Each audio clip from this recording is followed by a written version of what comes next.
Welcome to the Barcelona Podcast, episode 147, Unmissable Opinions, brought to you by the most influential voices in the FC Barcelona community. I'm Dan Hilton, and today's show is a little different. With no games to worry about and transfer news still quiet as of today, and I say as of today, this is Tuesday, I decided to change things up a bit. For today's show, we're going to be talking about something important to Barcelona and Catalan culture, and that is food. So not much football talk, but we are talking about food aplenty today, with a little bit of football talk at the end. And to help me do this, I'm joined by the author of Catalan Food, Culture and Flavors from the Mediterranean, and a talented chef and restaurant owner, Chef Daniel Olivella. How are you today, Chef? Very, very well, sir. Thanks for asking. Just getting the day started here in Austin.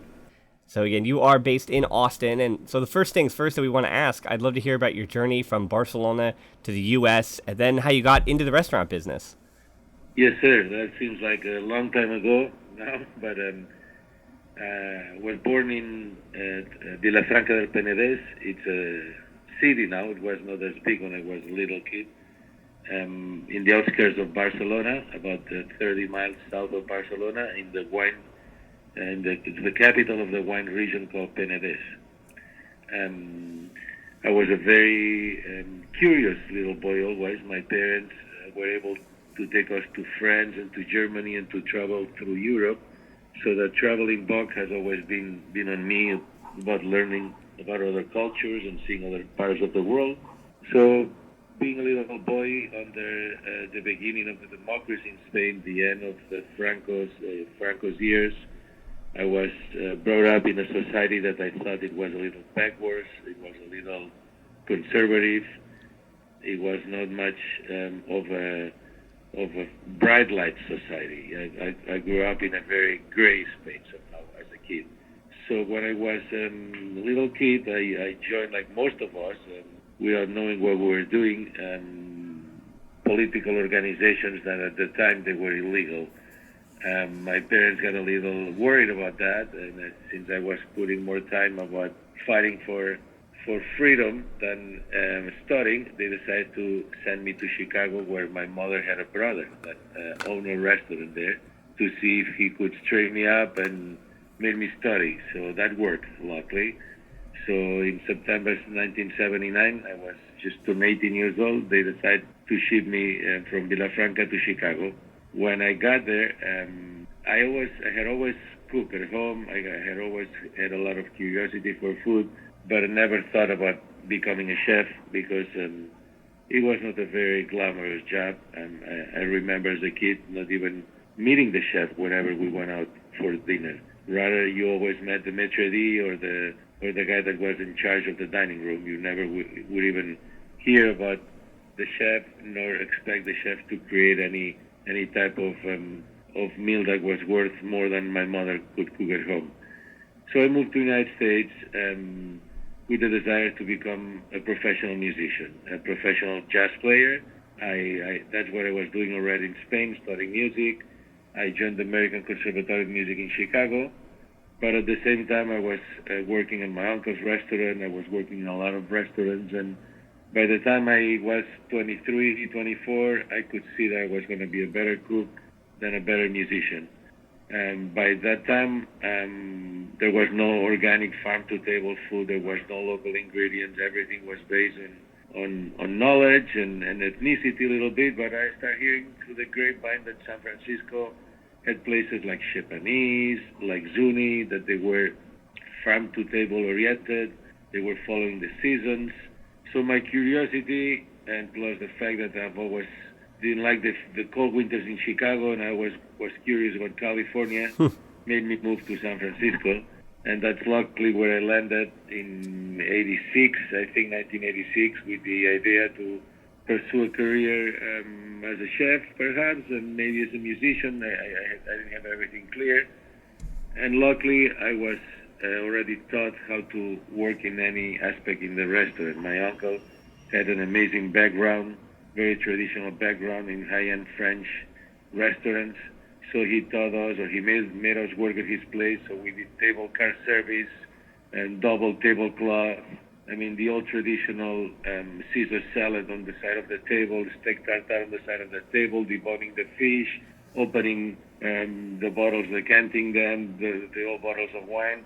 So I had a lot of experience, so I could defend properly any position in the restaurant, from bartender to waiter to cook.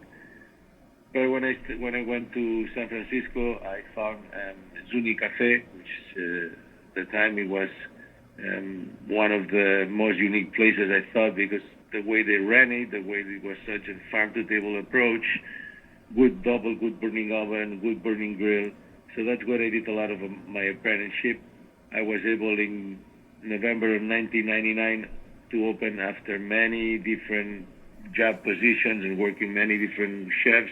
I was able to open B44 Catalan Bistro in the financial district in San Francisco with some investors, not having a lot of knowledge of finances, but asking questions here and there, we were able to pull it.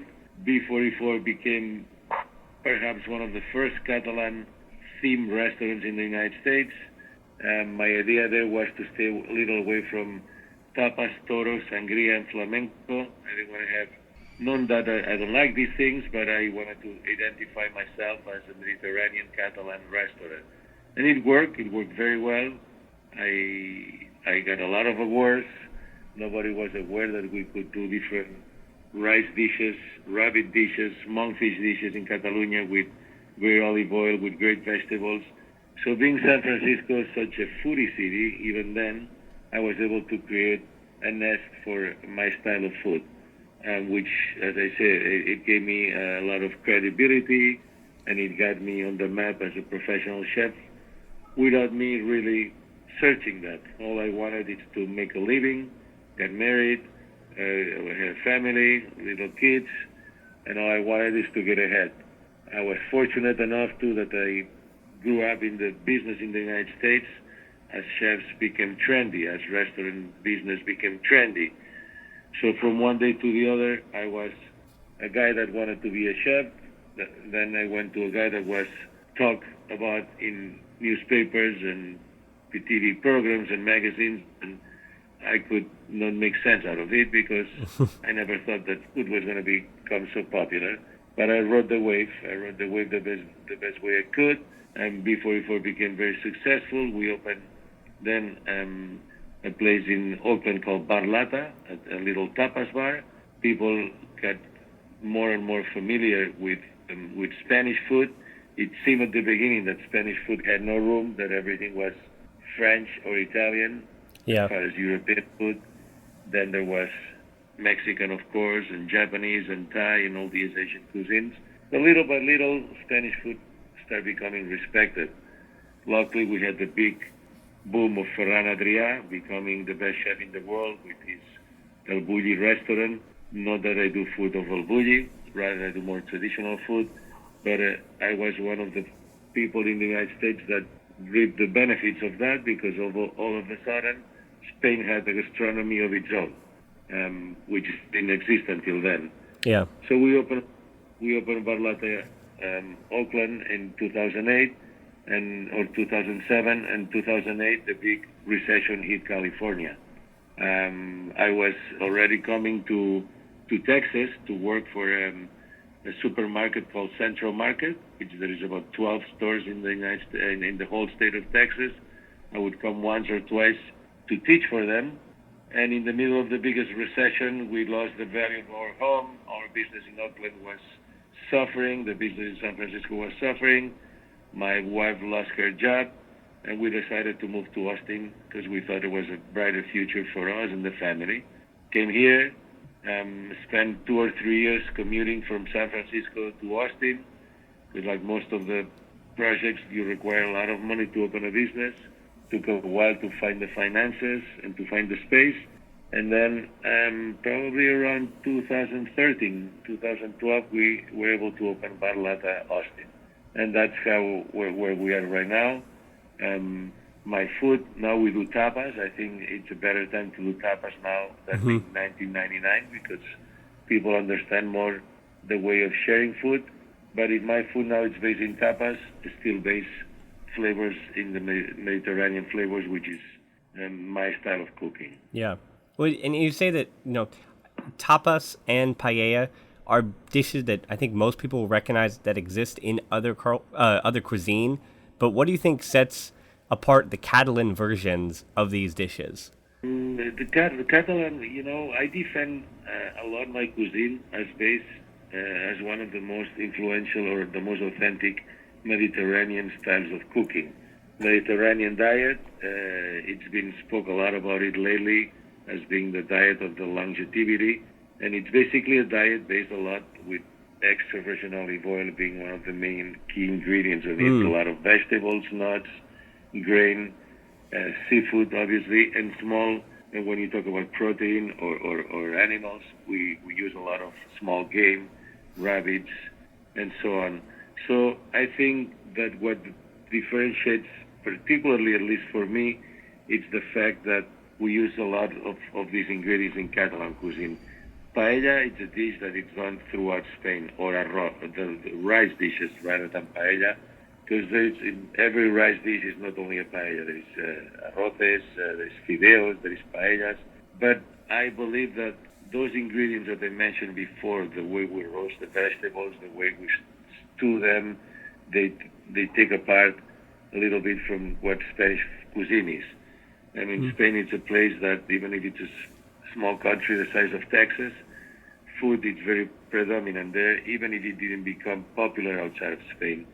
I think in Spain, not only Catalonia, but all over Spain, we go an extra mile to feed ourselves properly. You can see in Catalonia and Barcelona, people live in very small apartment buildings rather than a house. They drive a small car or no car at all.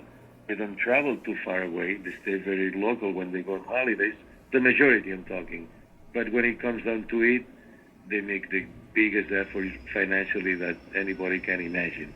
Going out of your way to get the best mushrooms, going out of your way to get the best shrimp and small seafood, and so on, so on. So I value that a lot, but it is hard to say what exactly is the difference between Catalan food and Spanish food, but I think I would base it more of a proximity of the ocean. We are also very influenced by France, being a border with France, so that you find seldom sauces or styles of cooking that they're related to France. And we also have incorporated a lot through the years, a lot of things from Italy. If you look at the geographically, how the Mediterranean is set up, Barcelona is the biggest seaport of the Mediterranean. It has been like that for years or centuries. So it has always been a place of merchandising and trading, a lot of places coming and going, spices coming, spices leaving. And so I think that differentiates a lot Catalan food from the rest of Spain, that influences from these countries that they're so close to us. Yeah, I mean, I really like that the way you explained how basically one of the foundations of obviously of Catalan cuisine is the Mediterranean, and that obviously influences so much of the cuisine. And so with all that said, you also discussed about tracking down mushrooms and different vegetables. And do you think when making Catalan dishes at home, for people not just in restaurant, but when people try to make these dishes at home, do you think the acquisition of different ingredients is the hardest part, or do you think it is actually the methodology when you're, creating these recipes? Exactly. I think the ingredients, I don't believe that, everybody tells me, or Spaniards or Catalans when I meet them in the U.S., I cannot find this, I cannot find that particular ingredient. I think the most important is to build the base of the dish with authenticity and with good flavor. If you build a base of a dish with a good sofrito, a good stewed vegetables, a good broth, yes, then I think it's better to use your local protein that you can find around yourself. So I think most important for me is to interpret flavor more than interpret ingredients. You're answering kind of my next question. When attempting to make these dishes at home, where do you tell most people to start? And obviously, other than recipes from your book, but are there more simple dishes that you would direct people to try to, get their feet wet in when making it home? Of course. I think the most important thing to cook at home properly, first of all, is to acquire a habit of going shopping periodically. If you don't cook at home, you go once, twice a month, fill up the freezer. But if you're a person that likes to cook often at home, most important is to educate yourself to know the seasons, to understand the seasons, and to understand that you gotta go shopping often. In Catalonia, we go shopping every single day. Every single day. You might not buy onions every single day, but you don't get 5 kilos of onions. You get 8, 10, 12 onions, and then you go back and get some more. But everything that's protein-oriented, you buy that daily. You don't get fish today to eat it in 2 or 3 days. You go in the morning to the fish market to eat fish that day. You go to the butchery to eat meat that day. So that, I think, it's the first key important of a home cook. It's to know how to shop properly and to make an effort to do that. Second thing, I believe it's very important, is to build a great pantry at your home. That you have all your spices and all your olive oils and vinegars, nuts and everything that you need at any given moment. And then we're very blessed in the United States because people here are, or at least myself as a chef, I see that Americans have a very open-minded palate, which is hard to find that in Europe. In Catalonia, when you talk about Moroccan food, it seems like if it's from another planet. When people talk about Greek food, nobody is interested in that.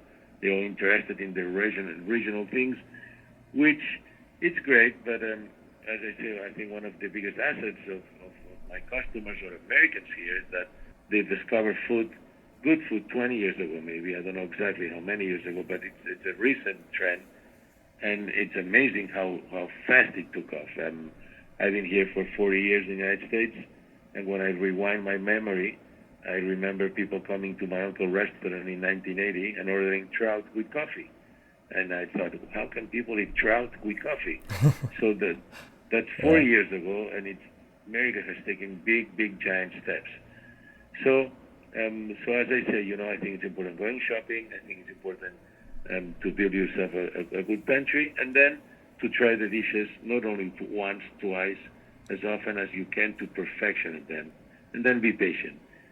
Food, especially Catalan food, it's based a lot in stewing, in slow cooking, and waiting your time. You cannot make a good paella, good rice dish in 10 minutes. You need hours to do that, and you need the patience, and you know what I mean, and building all that steps I told you before, the shopping, the pantry, and then just trying it, and making sure, as I say, that the basis of the sofrito, the basis of the broth, the basis of that you build. There's one thing that we do a lot in Catalonia. It's a lot of dishes go with a picada. Picada is basically a pounded combination of things that you put in a mortar. You get a wooden handle, and you pound them to the point you disintegrate them. There is picadas with almonds, with pine nuts, with chocolate, with little liver of the rabbit.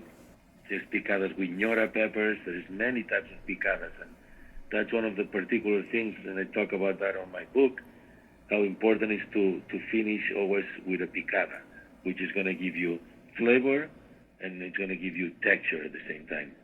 Now, my last cuisine question for you here is a little bit of a personal one.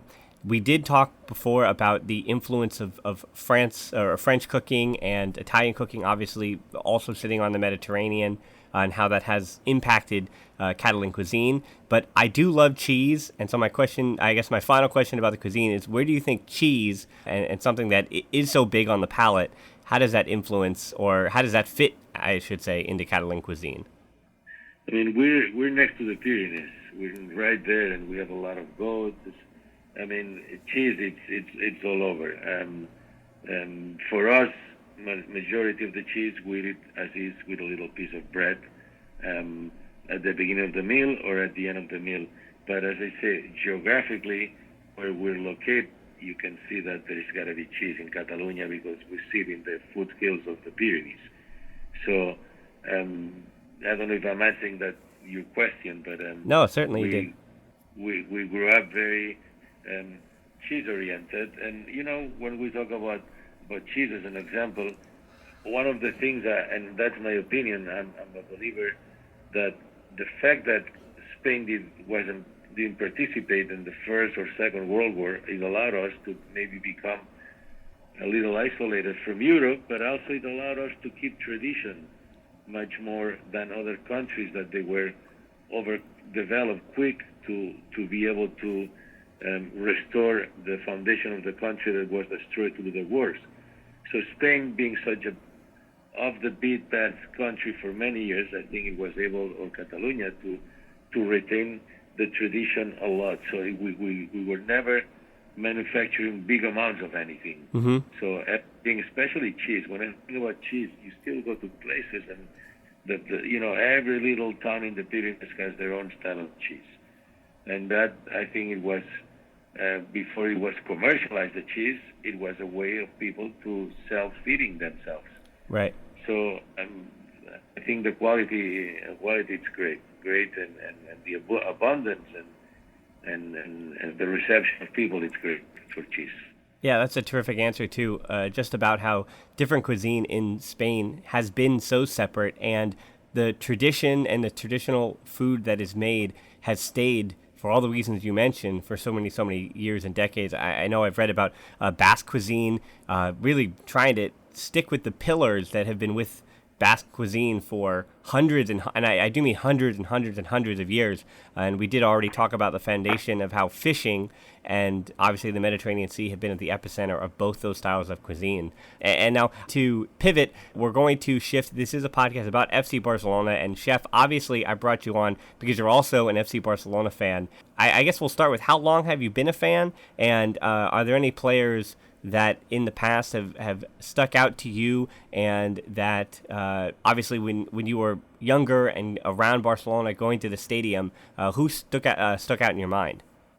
Well, Johan Cruyff. Johan Cruyff was the I think, we talk a lot about Messi right now, and Messi is an amazing player, but I think that when Johan Cruyff came in 1974, 75, he was amazing. Yes, obviously, 99% of us Catalan kids grew up liking Barca.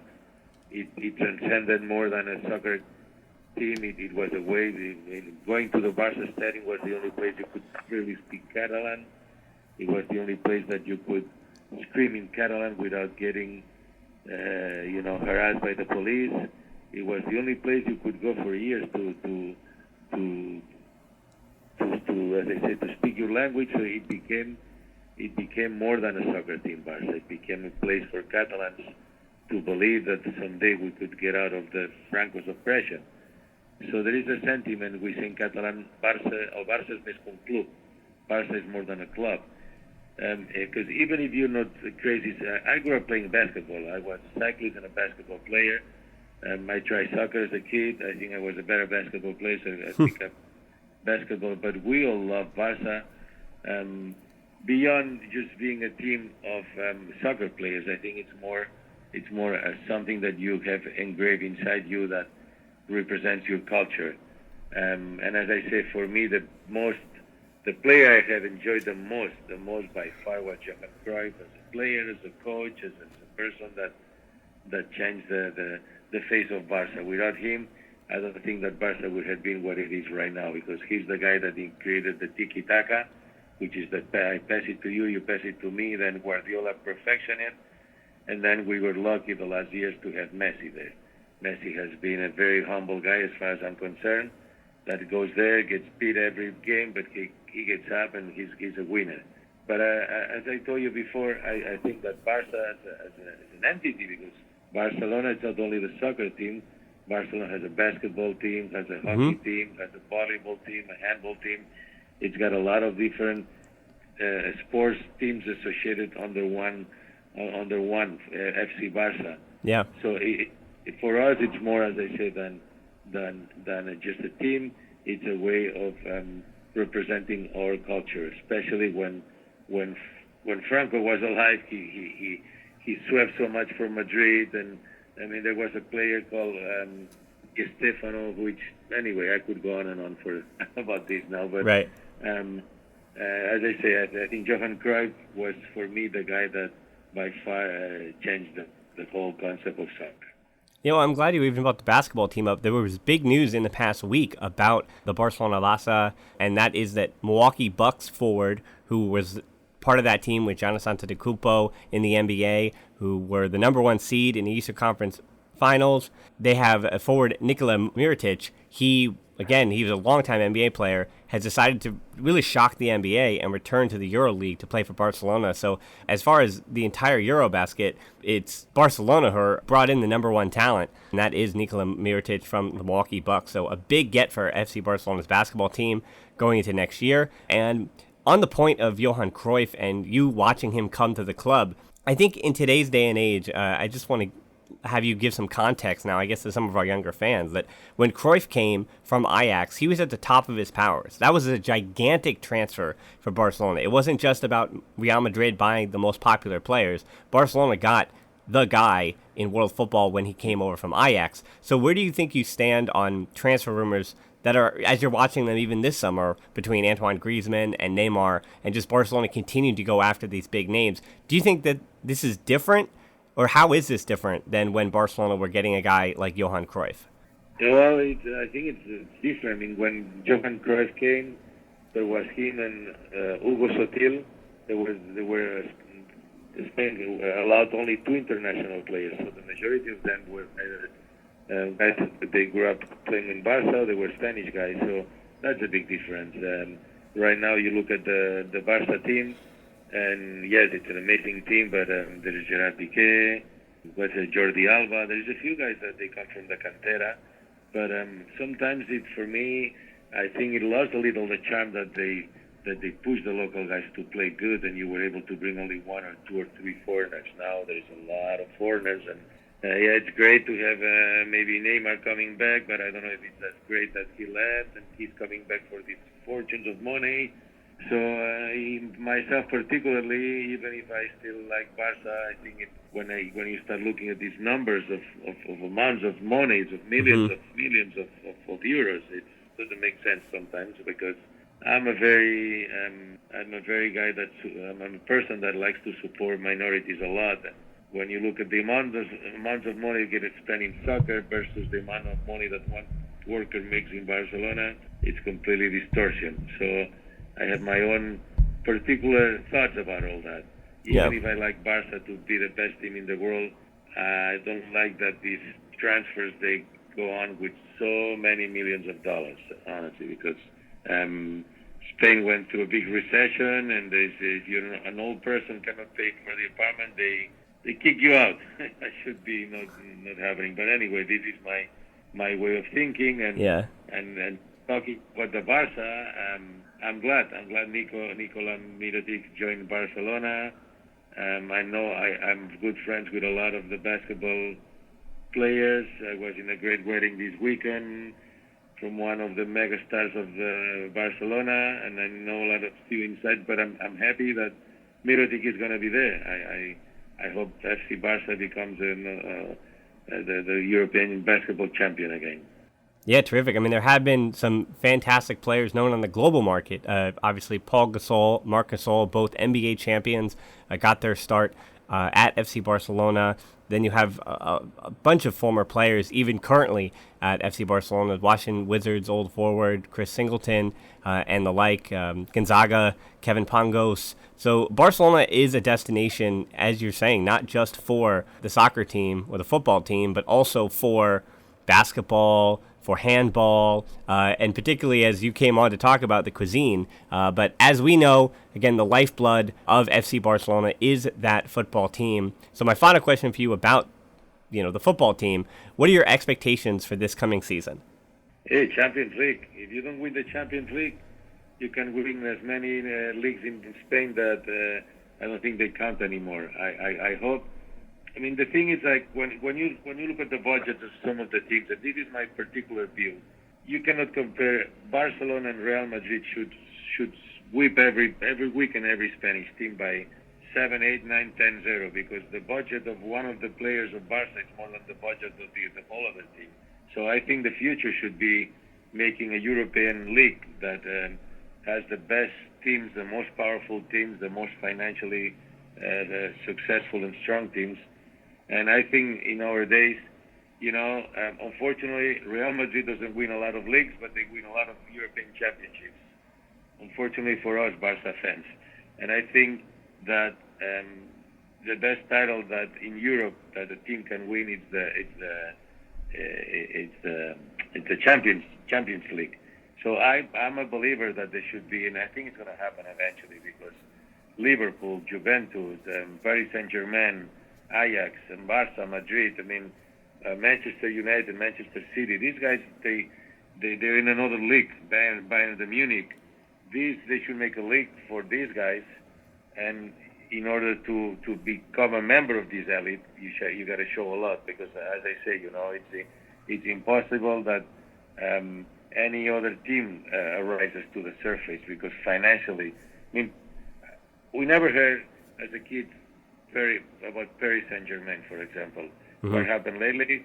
Some guy from an Arab country took over the team with a lot of money, and then Paris Saint-Germain become a team. They haven't won anything, but you know what I'm saying? That yeah, it'd be great if in America sports has a salary cap, basketball has a salary cap here, and that doesn't exist in Europe. Right. I think salary cap should be something they should impose, because I don't think it's fair that, as I say, that one team player is more valuable than a whole other team. That's my opinion, But finishing answering your question, I think Champions League for a team, it's got to be the most precious trophy, and that proves the fact that it's so hard to repeat. So few teams have won 2 years in a row the Champions League, while the Liga in Spain, Barca has winning it for a long time right now. Not every year, but it goes sometimes 2 or 3 years in a row that they win. Yeah, I agree. And I think some of that disparity, too, comes from the TV contracts and the broadcasting rights. So much of that money in the Liga going to Real Madrid and Barcelona, because they're the teams that people tune into. They're the teams on TV. And we also know that in so much of Spain, take, for example, if you're in Mallorca or if you're in a smaller city in Leon, that you're going to be a fan of your local team, but then you're also a fan of Barcelona or Real Madrid. And that's always such a big distinction in Spain, that so many people have two teams that they root for, and one of those teams other than their local team winds up being one of the big two. And then you also mentioned, too, that if rumors are to be believed, that with the money that comes in from the Champions League being such a disparity to other teams, and you even look at Arsenal in England, and the Premier League is a big example here, that if you miss out on Champions League football, you'll have a hard time in the transfer window competing with the 4 teams from the UK that did make it to the Champions League. And obviously, if one of those teams win the UCL or win the Europa League, that changes things too, because they automatically qualify and things like that. But yeah, certainly, I think that there is such a disparity in Spain and I guess globally, in not just the world, but in Europe in particular, that there is a disparity in talent. And we see that more and more as the transfer windows over the last 2 or 3 years have gone, completely bananas. For sure. Now, Chef, I want to ask you before I let you go, you've mentioned your restaurant, so I want to give you a quick plug on that again, your restaurant in Austin, and I also want to give you a quick chance again to plug your book. Now, obviously, we're going to have all that stuff down in the show notes, so you can check that out. And finally, where can people also find you online to track everything down?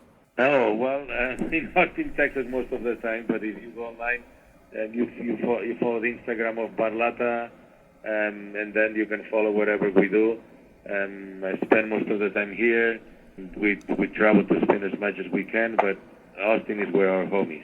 His book is Catalan Food, Culture, and Flavors from the Mediterranean. Chef Daniel Olivella, it was such a pleasure to get to talk to you today, not just about Catalan cuisine, but about the FC Barcelona football team and the basketball team. Thanks so much for joining the show, Chef. My pleasure. Muchas gracias. And thanks so much to you, the listeners, for tuning in again. You can tap in your app and check out the show notes to subscribe to the show. And you can also find us on social media, too. We're on Twitter at the Barcelona Pod, or at HiltonD13 for me, and on Instagram at the Barcelona Pod. Our closed Facebook group is TBPod147/group for deeper dives, discussions. That's where we get our normal La Ronda questions. And you can help us out on Patreon to continue making these shows at TBPod.link/Patreon. We're now also on YouTube at the Barcelona Podcast, and while we did talk about transfers today, including Johan Cruyff and Neymar, I've got a YouTube video coming out later this week about Barcelona's most expensive transfers ever, so keep a lookout on there. You can subscribe to the YouTube channel and you'll be notified when that comes out later this week. So smash that subscription button. So thanks so much for listening to this, the Barcelona Podcast. Until next time, we'll talk to you soon, and Forza Barça.